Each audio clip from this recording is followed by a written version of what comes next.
Quando Deus criou o homem, Ele o fez à sua imagem e semelhança e deu a ele uma sagrada missão: dominar a criação e espalhar o reino de Deus pela terra. Para tal, o homem deveria ter muitos filhos e também fazer com que todo o recurso da terra fosse usado para a glória de Deus. O homem foi criado para amar a Deus e piedosamente cuidar da criação. Mas ao invés de dominar a criação, os nossos primeiros pais se submeteram ao domínio da serpente. E houve então uma grande revolução no reino de Deus. No podcast de hoje nós vamos conversar sobre a rebelião humana contra o rei da criação e a promessa do envio do Filho do Homem para socorrê-lo.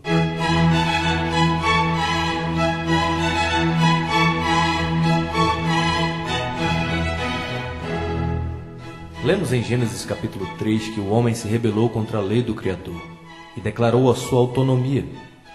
Queremos ser como Deus, por isso não nos submeteremos ao rei da criação.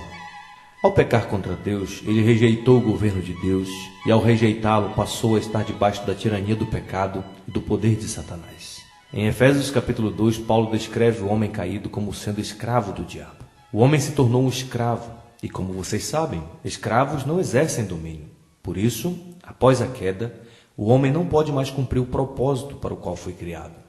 O pecado nos transformou em seres vis e odiadores de um Deus tão amável e maravilhoso. Como alguém já disse, o homem pós-queda é um ser estranho, facilmente induzido a se entregar a Satanás, como se fosse interessante para ele entregar-se nas mãos de um assassino. Mas esta é a realidade. O homem pós-queda é um rebelde contra Deus.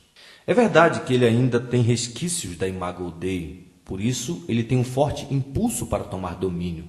Mas agora o motivo é egoísta. Agora ele produz cultura para a sua própria glória e usa seus dons e recursos para a rebelião contra a lei de Deus. Mas nós lemos na palavra de Deus que após a queda, Deus não abriu mão do seu reino. Em sua misericórdia, bondade e graça, ele interveio prometendo redenção para toda a criação, através do Filho do Homem, um rei poderoso que um dia viria esmagar a cabeça da serpente e assim restauraria ao homem a capacidade de dominar a criação novamente. Em Gênesis 12, Deus anunciou essa boa nova do Evangelho a Abraão, dizendo que por meio dele todas as famílias da terra seriam abençoadas. Observe que desde o princípio Deus tinha em mente alcançar todos os povos, tribos, língua e nações, e não apenas o povo de Israel. Em Gênesis 17, Deus prometeu uma terra, a terra de Canaã, a Abraão e a sua descendência. E Deus jurou por si mesmo, dizendo que ele seria o Deus de Abraão e da sua descendência. Canaã seria apenas o ponto de partida de onde o reino de Deus se espalharia até os confins da terra.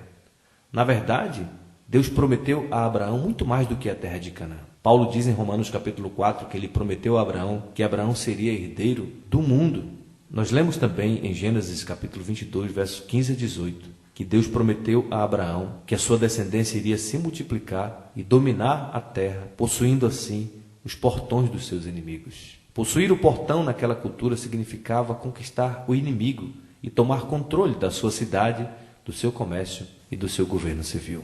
Quando abrimos o Novo Testamento, vemos essa promessa de Deus sendo cumprida na pessoa do Filho do Homem, o Rei Jesus.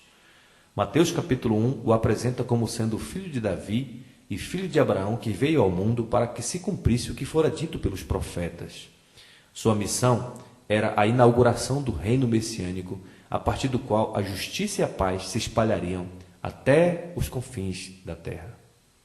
Nós lemos que ele chegou, ele inaugurou seu reino, dando provas disso por meio de milagres, prodígios e sinais extraordinários que comprovaram a sua messianidade. E para cumprir a profecia, ele morreu numa cruz e ao terceiro dia ressuscitou.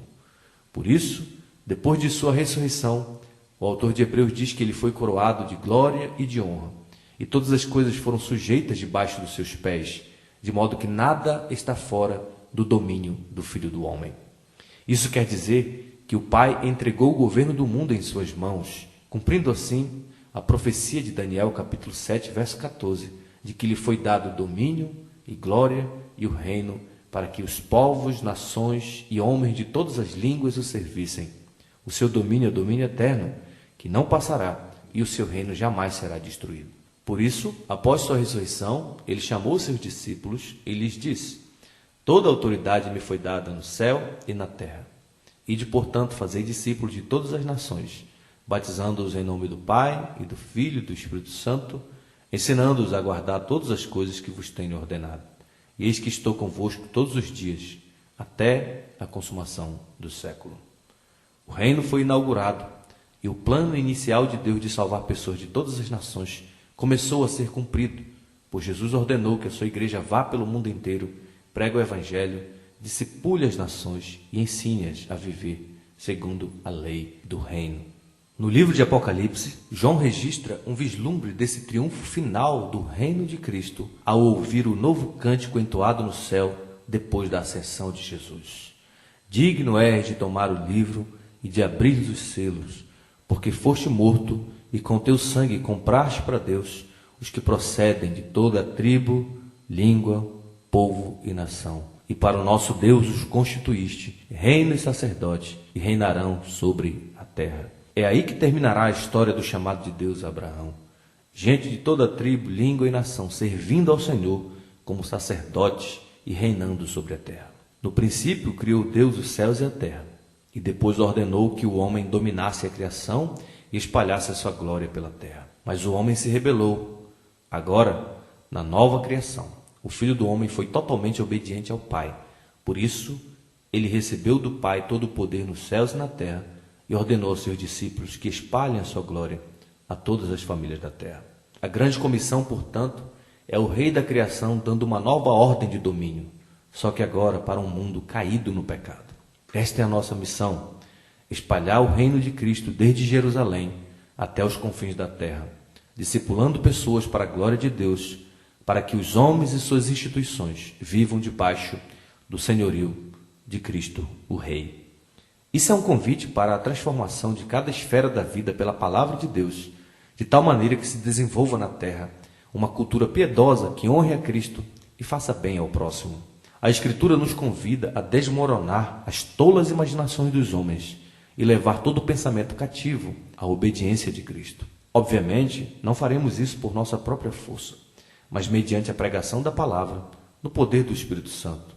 Pois, como diz o apóstolo Paulo, as armas da nossa milícia não são carnais, e sim poderosas em Deus para destruir fortalezas. A Bíblia é a perfeita revelação de Deus que nos equipa para que estejamos preparados para tão grande tarefa.